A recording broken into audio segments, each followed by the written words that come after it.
Previously on CRPG Dungeons & Dragons Night. And there's book number 2. Do you want to take it? Yes. And I missed what it said on journal number. Because they ran it by so frickin' fast.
Welcome to the D&D world.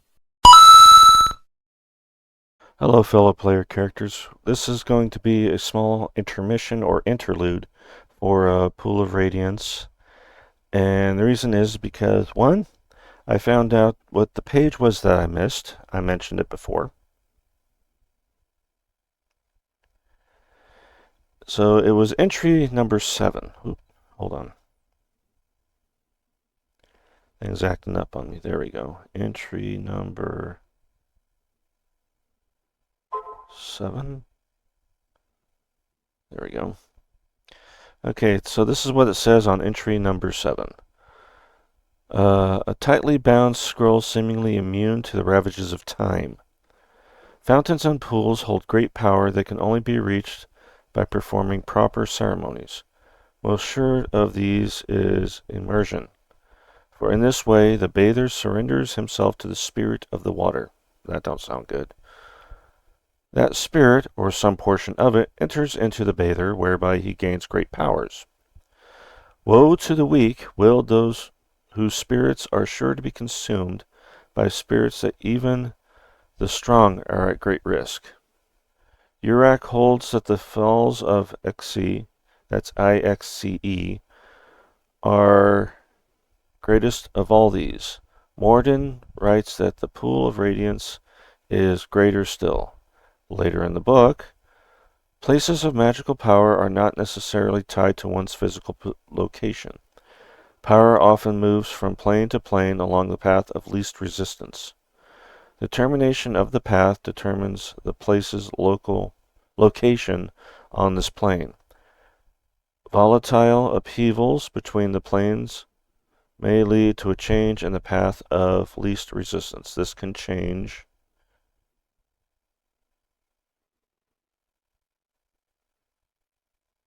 where the path terminates on the plane, thus moving the place of power. Some who wield strong supernatural forces can bend the path like an engineer damming a river. When the path is bent, it can terminate in a new location, moving the place of power on this plane. If the supernatural forces that bend the path is removed, the path will snap back to its original form, and the place of power will return to its original location. Such disruption can have violent and unpredictable results. Thus, interplanar upheaval and directed supernatural forces may hold the answer to the seemingly ever-changing location of places of power, such as the Pool of Radiance. And I think that is actually the first time that we've heard the name Pool of Radiance used in this game. I could be wrong, though. Okay, so the other thing I needed to do is, give me a minute.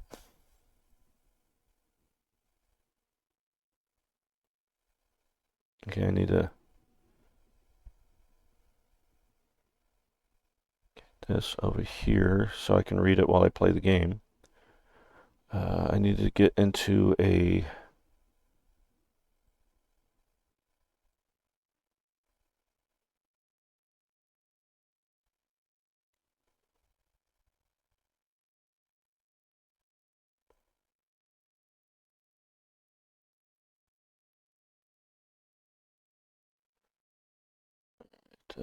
let's see, where is it? Let's go to my channel. Okay.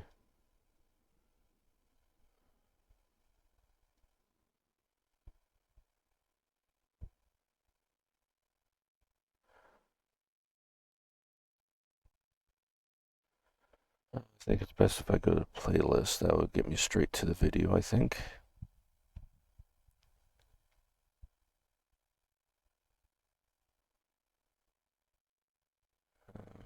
Where are you? You scuzzy little...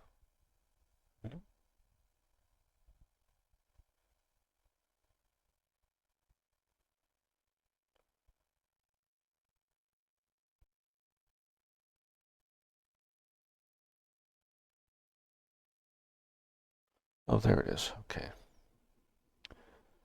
View playlist. Now, I had a viewer give me recommendations on how to position my party. So that's what we're going to do. I believe it was session 20. Don't quote me on that.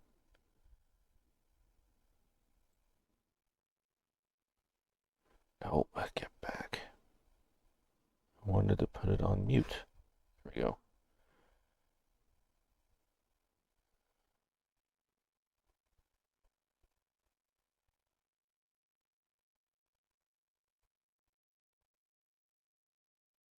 Okay.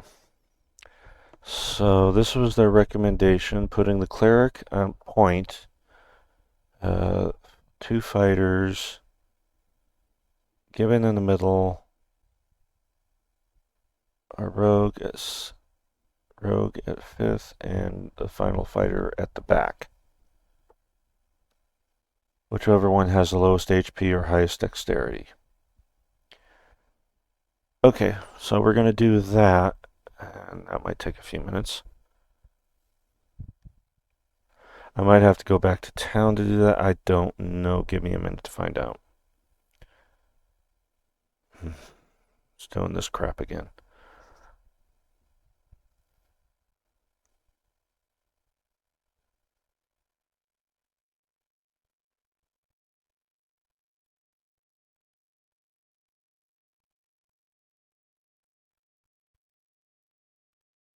I did press play, didn't I? What happened to it? For some reason, the game shut off.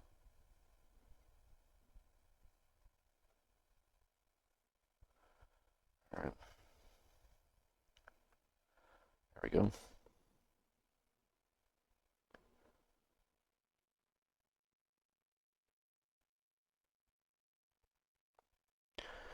Okay, load.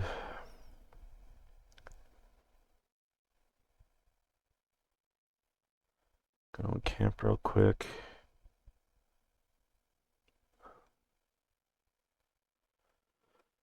Okay, select. So he's suggesting I have Shara at point.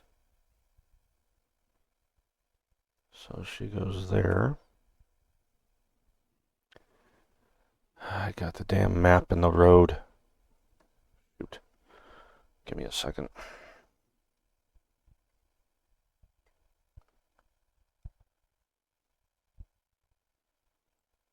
There. Okay. I should be able to read it now. Okay. Yeah, okay. So Shara, and then... Okay, we should put Reb and Elizabeth there.